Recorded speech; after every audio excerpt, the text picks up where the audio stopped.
Hello guys.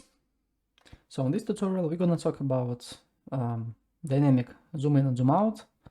So let's assume that you have like the third person template and the camera is set to be on your left or right shoulder. You have kind of narrow field of view, so it's basically the cinematic shot, and you start moving. You need to have the overall view of your character to be a little bit so your character should be more in the frame, in the scene, rather than he do nothing.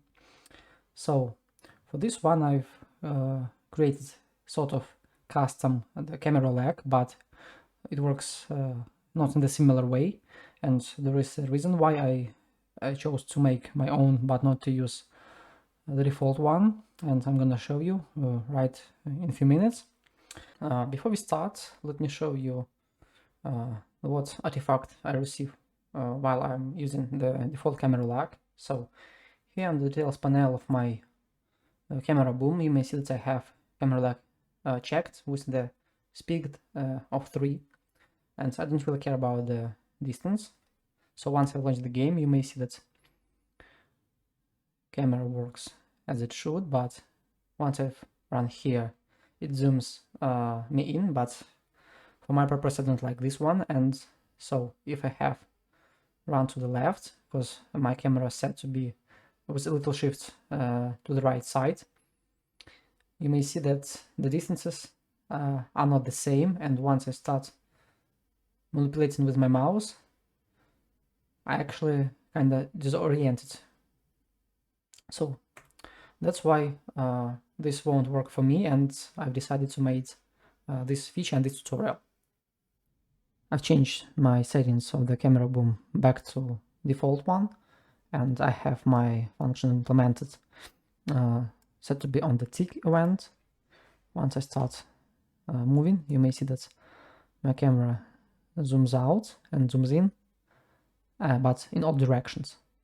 So even if I ran on the sides, and once I start like pulling my mouse everywhere, you may see that everything works as it should. And once I stop moving, I have zooming back. So that's the behavior that I want. And to make this one happen, I need to have like only one function for all the calculations, this one. But before I explain how it works, I actually need to show you a few tricks that I've implemented to make this one happen easier.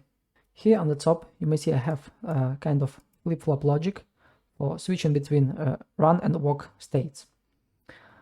And I have another function, compute character speed, which changes depending on the boolean I have the value from the minimum and maximum character movement speed, and set it to be max walk speed. This one is calculated on the tick. So if you take a look at the character movement, here we find the max acceleration and also the ground friction values. And that means that even if I have like the kind of fast or immediate change between the max walk speed, depending on the values that you have here, the change of your walk to run state will be not immediately, but with some smoothing values.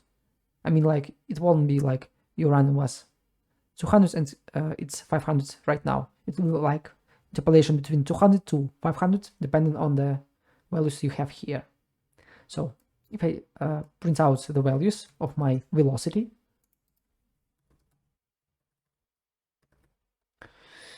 and I change those values and the character movement to something small, like 200.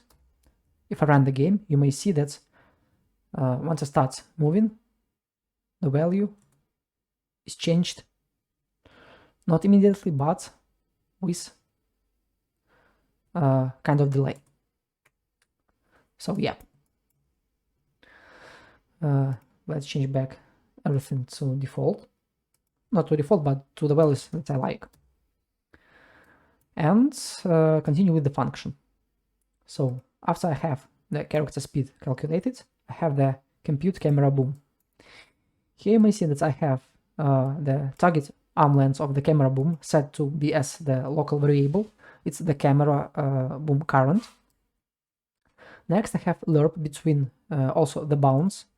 So the minimum zoom out, minimum zoom in distance is 300 here, and 450 is for zoom out state.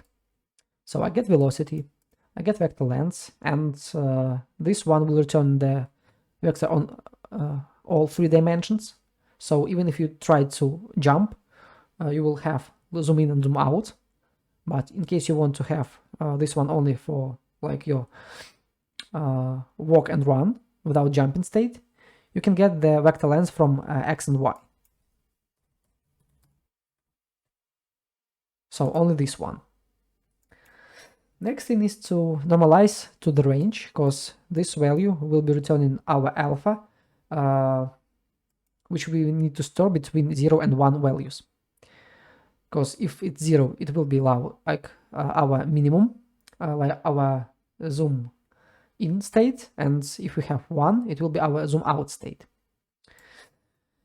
And range minimum here is 0, and from the speed bounds I get the maximum 2D value. It means the y-axis. I can actually break the, or I can actually split this vector 2 and set it like this, but just like the way I do it.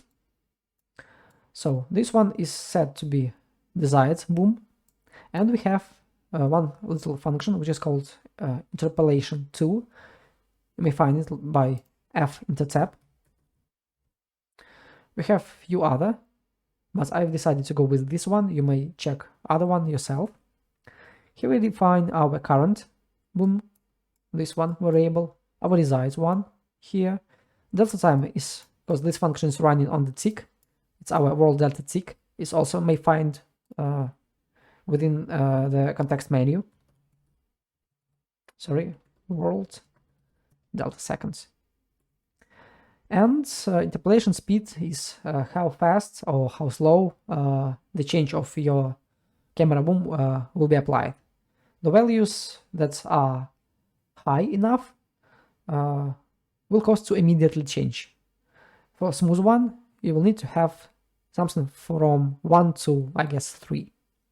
And once everything here is done, if I launch the game, so if I try to walk, you may see I have a little zoom in and zoom out. But once I press shift, I have zoom in and zoom out with much more bigger values.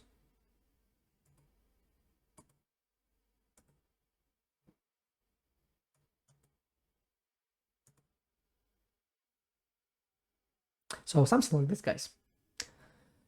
So from this one, I guess we can stop, and that's all for this tutorial. I've been kind of busy for last 4 weeks helping my friend with his game.